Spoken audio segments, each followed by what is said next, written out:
Hello guys, good afternoon. Welcome back again dito sa video ko. For today's video guys, isi-share ko sa inyo kung paano yung function ng isang agent. Okay, if you are willing to apply as an agent here in Mega Panalo, so panoorin mo to, especially dun sa mga nag-join na as agent. Yung function, importante kasi alam natin yung function, kung paano yung proseso, yung pag-create ng account, paano mag-share ng link, then paano ba dito maglaro yung player. So as agent kasi kailangan mo rin alamin lahat ng function. Okay, so first thing natin gawin guys is punta tayo dun sa website mismo. Okay, after mo ma-download, kasi pag nag-apply ka as agent, humingi ka ng account or nagpapagawa ka ng account, diba? Username or magre-register ka. Minsan kasi hindi gumagana kung re-register ka lang. Much better kung mag-agent ka, contact mo yung MA mo, yung master agent mo para mag-agent ka. Okay, pag nakapag-join ka na tapos mag-login ka, punta ka lang sa app. I-download mo pala yung app tapos join ka. Ito yung app. Ilagin mo na lang dito kung agent ka. So, under the agent, kasi sa member may login, nakalagin natin, naka-auto login na siya. So, automatic yun, i-change password mo na lang kasi sabi niya change password. Yung ibibigay na agent account, meron nito, yung agent center, merong overview, registration, team management, edit rebate, team beating, team P&L, tapos account record, dividend.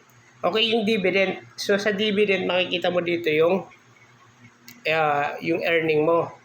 Yung yung dividend amount, kung magkano sisweldoin mo. Ito yung importante. Kapag ka meron ka ng mga agent or player. So, nakaset kasi yan guys, weekly. Ang cut-off niya every Sunday or Saturday ng alas 12, tapos cut-off kinabukasan, sweldo.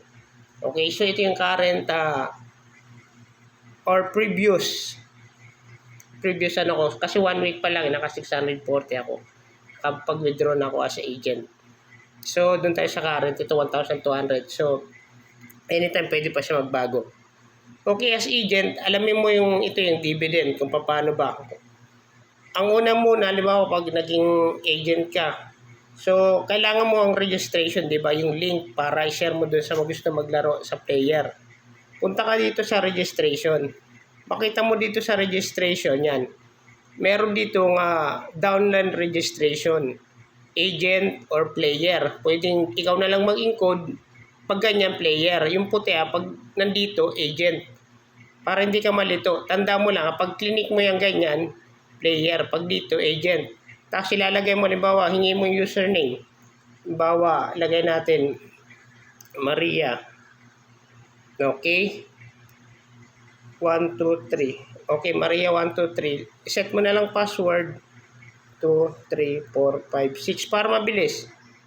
Submit. Okay, may exist na yun. Ibay natin. 2,000 na lang. Ibay natin. Maria 20, 22. Yan. Exist na. Pag exist na, baka may record na. Tapos, meron na. Sandali Ibay natin na lang Pedro na lang, Pedro. 1, 2, 3. Yan, si Pedro. Tapos 1, 2, 3, 4, 5, 6 lang yung password. Okay yan, meron ng link. Copy mo lang to, yung link. Tapos ibigay mo doon sa nag-PM sa'yo yung link. Okay yan. Kapag ka na-set mo na yon, punta ka na dito, di ba, registration. Punta ka dito sa dividend. Okay, sa dividend, punta ka sa contract management. Yan, si Pedro. I-click mo siya, iset mo yung rate niya. Okay, kung sa akin kasi agent. So, set ko siya sa 40. So, bali yung earning mo dito sa 5% lang as agent. Sa agent, di ba? So, 40 as master agent.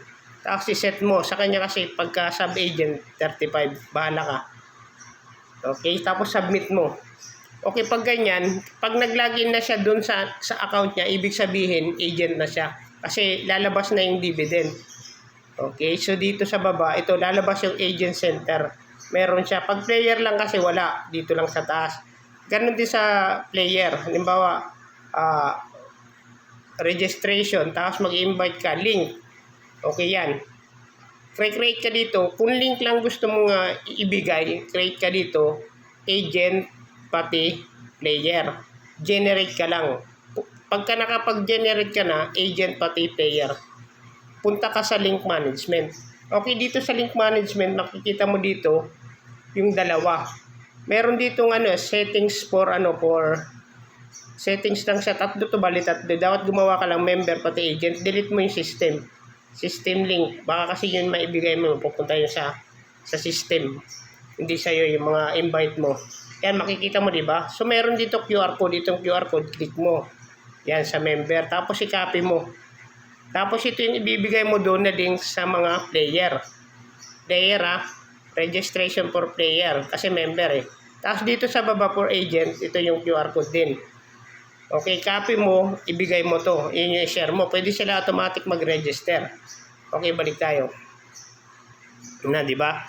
Yun yung kailangan mo, yung registration, paano sila mag-join o ikaw yung mag-join. Para sa kanila. Tapos, dividend.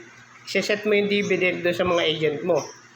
Okay? So, sa team beating, makikita mo dito sa loob, sa team beating, yung mga beat.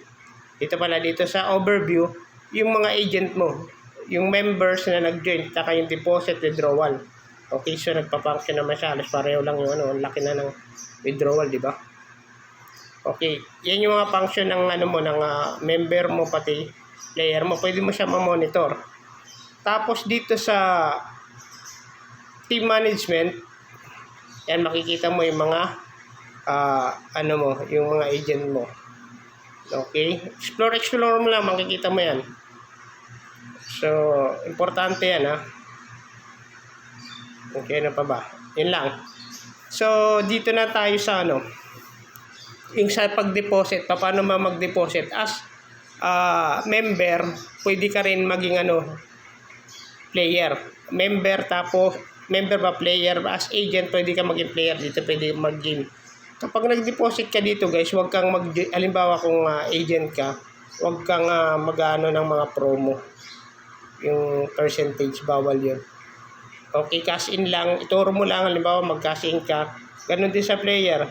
Magka-cash in lang, tapos next. Okay, gagawin ko yung paano mag-deposit para dun sa mga player sa next video para mahaba-haba na kasi ito Ito yung function niya, so tuturo nyo lang dito kung paano. Yung mga game.